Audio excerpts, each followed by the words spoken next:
Welcome, everybody, to Sit Downs with City Lifestyle Vegas Edition. I'm Camilla Soléa Rae with Red Rock in South Vegas. And I have today a very hardcore rock and roll kind of doctor that is here to tell us about his journey and his practice. Dr. Eissa Hanna, welcome. Hello.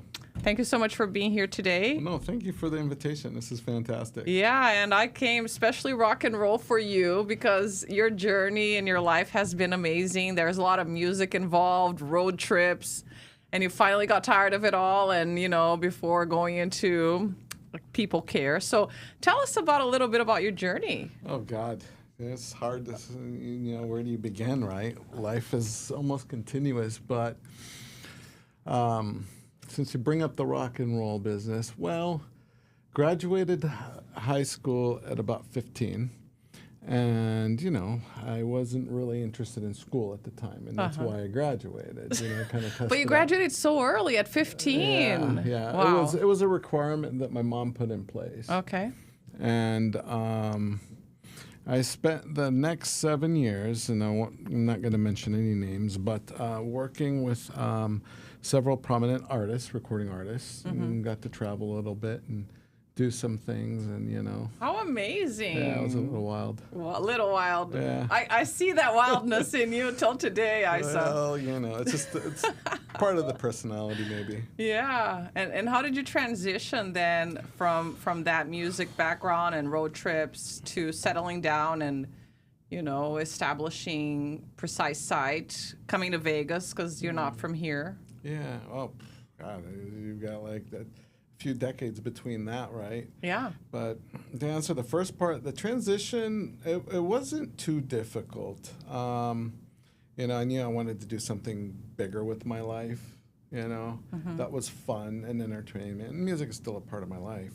But, just applied to schools, right? And started. It was a little difficult at first, because there was a large lapse, and got through it and, pushed my way through. And UC Davis Medicine, went to Penn State for residency and did a fellowship at Harvard. And, landed my first gig at the University of Washington. And at that time, I just really didn't feel like I was ready to leave academics. At that point, when I was done with training, we're counting about 17 years. Wow. From the moment that I left music, yeah. Wow, those are long years. It's really like just basically all you know at that point. Yeah. Is school. Yeah. And the institution, it served me very well. As a part of it. Started a department of 9 ophthalmologists that grew to about 50. And it was a great time. I was not only practicing, but learning and contributing to the field. And really what brought me out to Vegas, I would think it was just chance. I never thought I would leave Seattle. It was in my blood. You know what I mean? I was kind of one of those grunge kids, and I lived in very urban areas, and I like that kind of vibe. And the job, it's something that people, when they land a job like that, they do it for life. And 2020 happened. The world changed, Seattle changed, and I'm sure a lot of you seen that, the news. Yeah. The fires, the riots, and all that, and it was time. And I set out a theater, because I wasn't even sure, am I even compatible with working out in the community? Because this is the kind of thoughts you have. Like, I'm very somewhat specialized in this area, and is there even like a role for me outside the university? And I sent out a couple theaters, and within a week I had 2 offers. Wow. I was like, okay, well, I guess I don't need to send out any more feeders. I flew out here and I met Kent Wellish, And I thought he was an incredible with the human. Welsh Institute. Yeah, he was an incredible human. Yeah. And I was like, this is the kind of mentor and type of person I want to be around. Took the gig, worked for them for... Took the gig. Yeah. Worked for them. Speaking like a true musician, I took the gig. Yeah, worked for them for about 3 years. I built a name in the area and a reputation, and it was time for me to try a new adventure, and bought a practice, and it's off the hook now. Yeah, and it's been about a year, a little over a year that you bought the practice. 1 year. Yeah. And what's remarkable is they say when you don't expect to make any money in your first year, in private practice. Right.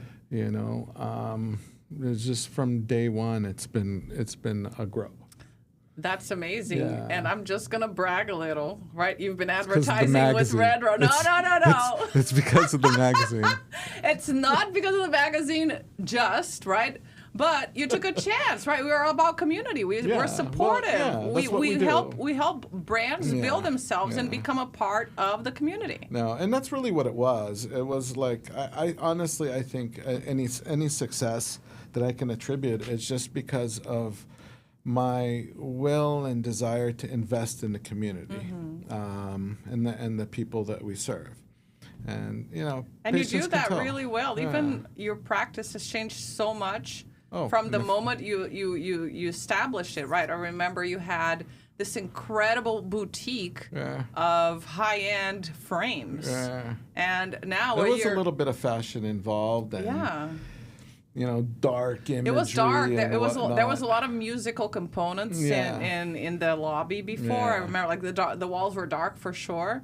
And now a year later, everything's so bright and elegant, and there's no more boutique. It's my interior design skills. Well, you're a multifaceted dude, right? Well, it's just you try, you put your mind to something, you do it. Yeah. Well, it's very successful. So tell us what you specialize in your practice. Precise site. Yeah, our practice is a comprehensive ophthalmology practice. And what does that mean? Well, we take care of all surgical and medical concerns with vision. People with diabetes, macular degeneration, cataracts, things like that. Or dry eye is a really big one in Vegas. Oh, really? Yeah. We specialize in, let's say one of our little niches, or I wouldn't say it's a niche. A lot of practices do this, but we do it, I think, a lot better and have a lot more options, is premium intraocular lenses for cataract surgery. What is that? So it's basically an alternative to LASIK. Okay. You could think about it for the right age group. People starting in their 50s, mid 60s. So is it like for people who let's put it this way. The arm starts getting longer? It's for anybody that doesn't want to wear glasses or contact lenses. And you've already kind of hit a little age mark. Let's just say it makes it a little bit more appropriate. But any kind of issue because you have myopia, like? Yeah, myopia is just a description of a refractive error that the person has with their eye, right? So keep it simple. If you want to see better or see like you used to, without the help of any medical devices, it's a good alternative. So what is it called? Oh, just cataract surgery. Oh, cataract surgery? Yeah, but you said the lens? Yeah, so it's lifestyle type lenses. Oh, lifestyle type lenses. Okay. Yeah, so it's not, it's options that aren't really typically covered by insurance. Okay. And one of the nice things is our practice is we, to the best of my knowledge, offer the most options for that. Because I heavily invested in technology. Okay. Yeah. One of the other things that we are very proud to bring Las Vegas is cosmetic eyelid surgery, both upper and lower lids. I found a very, it was my arrival to Vegas. I was surprised by a lot of different things, And, your day-to-day clinic, patients would always ask, hey, where can I get my lids done? It's something that I did back at the University of Washington, mostly. And, you teach the fellows and residents how to do this stuff. But my involvement was mostly in, like, reconstructive or really tough cases, like from the community that were botched or something. And the patients here would ask, where could I do it? And, I really didn't know, being new. And I'd ask my colleagues, where do you send people for this? Because it wasn't something I was kind of really interested in pursuing. So I'd send my patient to, Dr. A. Mm-hmm. They'd come back and I'd be like, oh, shit. They didn't really do a good job. Okay, let's try Dr. B, Yeah. And, it took about 1.5 years. I started kind of dabbling back into it, experimenting, because the stuff that I like to do is not really covered by insurance, and the type of practice that I was at wasn't really built for something like this. The Dr. Wellish Institute, you mean? It was more insurance-based? It was like the type of people that were coming that you would get. I'm sure there were some that, would pay the premium. Mm-hmm. So I started dabbling a little bit, doing insurance-based plus, give them a little bit. Yeah. And then when I got my own practice, no holds bar. We do these procedures in office, no anesthesia, local, on Saturdays, very relaxed. So that's been fun. It's been a fun journey. Mostly, I think, twofold. I would call it fun. One is, the equipment that I got to buy and use. And it's really cool stuff. And just the post-operative care with the patients, they're always so happy. That's awesome. How long is the surgery? I would say it's about 1 hour and 20 minutes, what I do. Really? Yeah. Okay. Well, I might be on the slower end. Well, but you're a perfectionist from what I gather, right? You want your work to be beautiful, and you want the patient to have a full recovery and look 100% and be happy with how they look. Oh, they're always happy. That's one of the nicest things about this. Yeah. That's amazing. So you do uppers and lowers. Yeah. What there are other cosmetic things in your office, like the... Well, they're tools that I primarily bought for a few different reasons, but they are used for cosmetics, like CO2 laser and IPL. CO2 laser, okay. Yeah, CO2 laser is nice for resurfacing skin and tightening it, getting rid of wrinkles. Mm-hmm. Yeah. Why are you doing that? Why are you looking at me that way? You gotta stop by. No, just kidding. I will. I plan on it. Yeah. Just count for. I'm just taking care of some things first. But you're on my list. You're on my list. I saw. You'll have to hide your face for a week. That's about it. But hide my face. Yeah. Oh my God! I don't know how to do that. Yeah, I know. Okay. And stay out of the sun for a week. Oh, that's easy. Okay, so you have the laser. What else? That's kind of pretty much it. We get you to see better, and we get you to look better. Hey man, I can't beat that, right? Shave off the years. Yeah, and you brought someone to work for you recently. Oh yeah, Dr. Hart. Interestingly, so I met him. He was a student rotating with me in the clinic, and he's a very good man. Kind, you met him. Yeah, I had the chance to interview him. Very compassionate, has a good heart, intelligent, and most importantly, very curious and wants to learn. Mm-hmm. A lot of people stop with the curiosity, and they just kind of get interested in, I've spent all this time learning what can this do for me now? Mm-hmm. He's what I really like about him is he wants to continue to better himself, his knowledge, and just patients love him. That's amazing. It's awesome. Yeah. Well, it seems like he's the right fit for you. Yeah, I'm lucky to have him, and he's luckier to have me. But and you're modest. That's that's your only problem, right? I'm just kidding. A little bit of modesty. Well, you're good. You're good. You're confident, and that's why your practice is so successful. Yeah. So, thanks to lifestyle. Red Rock City Lifestyle. Yeah, there you go. You're so funny. What's next for you? Do you plan on opening another clinic? Do you plan on expanding the one you have? Like, what's next for Dr. Eissa Hanna with Precise Sight? Yeah, so we're going to continue with our current trajectory. We are going to let the entirety of Vegas know what we do. The market is there for us. People are tired of going to places where they're not heard, they're not listened to. People are tired of going to places where they have to wait to 4 hours to see a specialist. Wow. We are delivering very minimal wait times. The staff that I picked, hand selected, they just make you feel welcome. The space is inviting. It's just there's no other ophthalmology office that offers their patients snacks and drinks in the waiting lobby. So we're kind of doing a higher, like an elevated type of experience. From the first time I walked into the practice, when we met, I don't know, over a year ago, but you were just taking over that practice. From where it was then, it was very dark, and it needed a facelift. But you have reinvented it completely. It's like black and white, literally. And that's kind of what I'm doing. What we're doing is we're reinventing the way to practice medicine.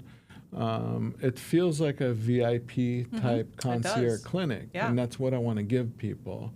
And they're finding out, and that's kind of what we're gonna expand our claws across the valley. I love that. Well, I foresee a minimum of 3 offices. We're targeting the zip codes for the discerning type of patient, but at the same time, we leave all our costs on the lower end to keep things accessible. Right. So I have good friends who are local ophthalmologists, and it's not that how they practice is wrong or bad or anything like that, but we are a little better or different. You think outside the box. Yeah. That's what I'm hearing. You think outside the box, therefore you have different results. Well, the thing is too, the practice, you walk in, it doesn't feel like a doctor's office. No, it doesn't. It might feel like maybe a med spa. Yeah, I feel like a med or like spa. a spa or like a plastic surgery type. A little more elevated experience. So I'm going to interrupt you right there. If you're watching and you're curious to see what Dr. Hanna's office looks like, you can go onto Red Rock City Lifestyle's Instagram. And we've had several videos recently that show what his practice looks like. It's very attractive. It's also very cozy at the same time. Yeah. You feel so at ease there. Yeah, it's odd, I'll go just sit in the lobby and take a chair, and I don't know if it's just I'm admiring my work or just soaking it in, but there is a calm sense there. Very good. And your office then is open every day from Monday to Friday, and yeah, so we're looking into expanding on Saturdays and Sundays. Oh, wow. It's just additional staffing and doctors that I'll need just for that location. Okay. All right. Yeah. I don't want to spend all my time working. Okay. Very good. Any final thoughts? Any tips for people who are looking to improve their eyesight? I don't know. Like, what can you tell people? I don't know. There's so much to say. It took me about 17 years to learn everything I know. Yeah, but if you were to give one tip, like something interesting for our viewers. Something interesting for our viewers. I think it's understated how important nutrition is. Okay. How important hydration is in the desert. A lot of at least surface eye related conditions could be minimized, by a proper diet. Really? Or nutritional supplements like omega-3s. Okay. And adequate hydration. Very interesting. Yeah. Duly noted. There you go. Simple, basic. Okay. Very good. Well, thank you so much for being here today No and worries. sharing yourself and your expertise and your cool personality with us, man. I am your fan. Yeah, I know. We're friends, so thank you for... And he's super modest, Thank you for reminding me. Thank you so much for watching this episode.